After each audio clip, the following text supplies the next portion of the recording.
Mark Lamoreaux. So, All right, so Mark is also a New York transplant and has last year wrote a poem a day in October related to Halloween, and I don't know if that's what you're going to do tonight, but they're delightful. So if you follow him on Instagram or Facebook, I would encourage it because the poems are wonderful. So with that, Mark Lamoreaux, everybody.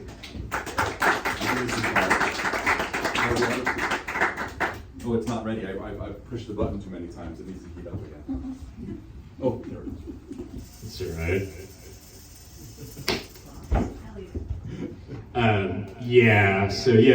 I do write this sort of Halloween doggerel that's whimsical and silly,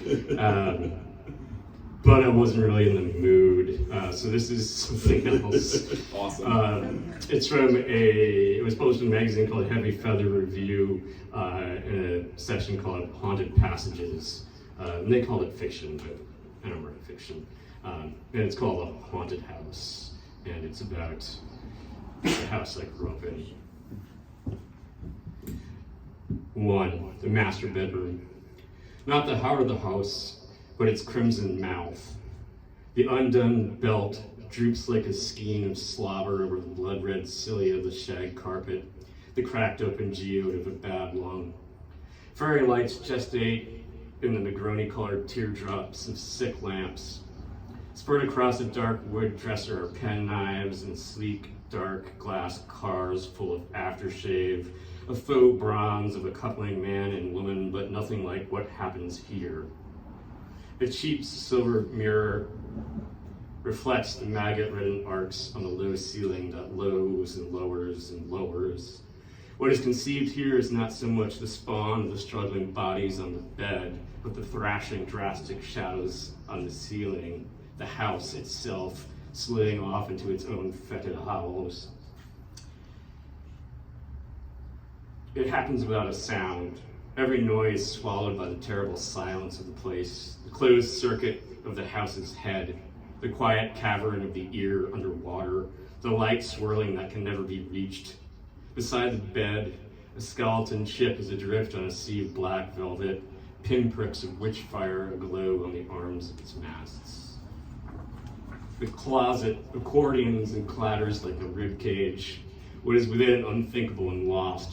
The severed head of a cat in a hat box, a rusted hacksaw, tuning fork for shrieks. No books, none can live here. Letters lift off pages and circle the drains of the empty eyes that alight on the corpulent bed, its headboard alive with pounding fists like every other one in the house. The bedroom window is a yellow eye on the flat face of the house, looking out on the tiny, oblivious coil of the neighborhood that could only weep and persist. Within the armoire, nothing but tireless shadows and writhing, bodiless limbs. It explodes open and sucks shut all the endless night, a metronome for the still dance of the heavy house settling into the molten center of the earth. A sty in the roomy eye of time, the magnetic rock shelves on which it sits lapping at the ionosphere like deer in a poisoned pool. The house is not large, a little feral thing curled in on itself like a dead sow bug, segmented and hard and dimly luminous, nothing but a skin tag, a scab, a cancerous welt. It breeds once and goes on dying, just as it wants its strain to live, not even an idea, but a copy of a copy of a copy, whatever is cheapest. It is infernal in its insignificance. It is to be forgotten, cast out, better left unsaid. It claims its pointless lives, does its pitiless harm in the margins. No light escapes from its vast indifference, but a boy does. He is spit out like a fruit pit onto the cave-white trunks of its lap. The house holds him up to the not light and laughs and laughs and laughs and laughs and laughs and laughs and laughs and laughs and laughs and laughs and laughs and laughs. 2, the boy's room, where the boy sleeps in his bed. The space between the wall and the headboard is infested with hands. They shoot up when the boy closes his eyes. They point and poke and worry and prod and shrivel like summer irises in the light. It's like they come up from the ground. There's only the basement below. There's a hole cut in the walls of the kitchen where a plastic dog is glued to a pedestal and rides the segments of his legs. Things look at him sleeping, twirling their mustaches, high-colored hats and hooded wives and eyeless things and mouthless. What do you want? It's just a boy sleeping. The father fumbles in the small hours, dead drunk. The father does not look at the boy, but makes his way into the endless hall and disappears. There are posters on the wall, and sometimes the letters are turned the wrong way around, like in a mirror. Sometimes the letters don't say anything at all. The posters open out into worlds of neon colors and polyps. The boys' books are lined up on yellow plastic shelves. The shelves quiver with the weight of the words.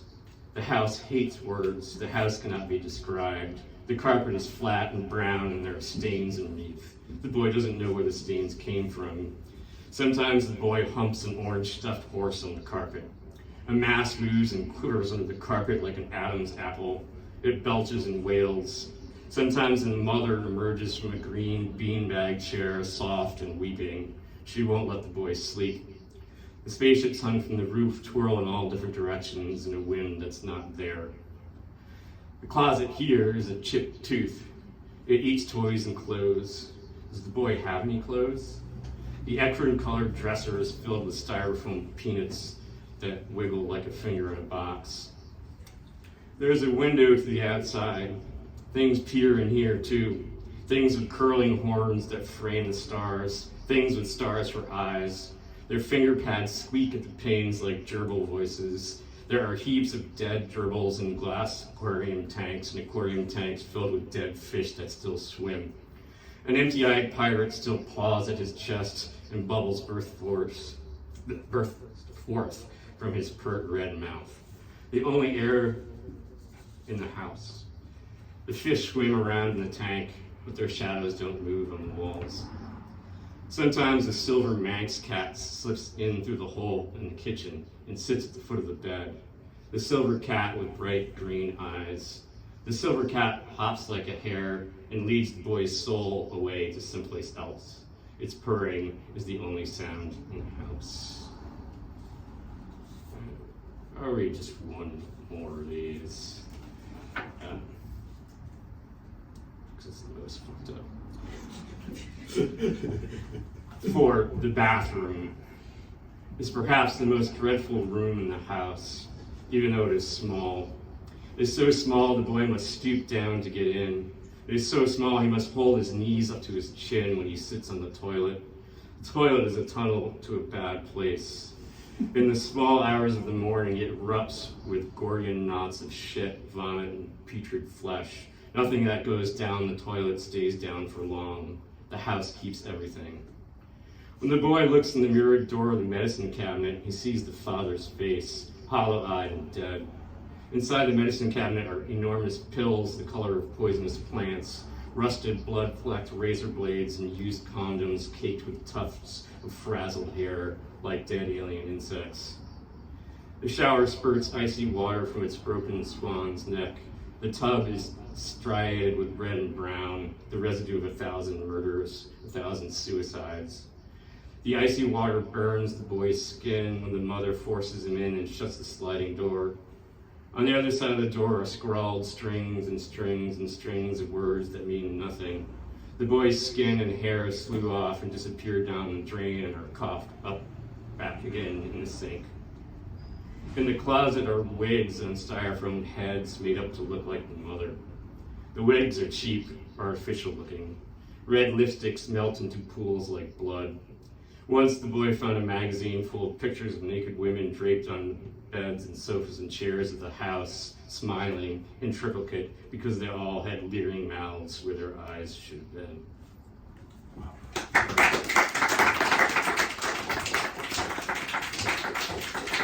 Well, that was absolutely horrific.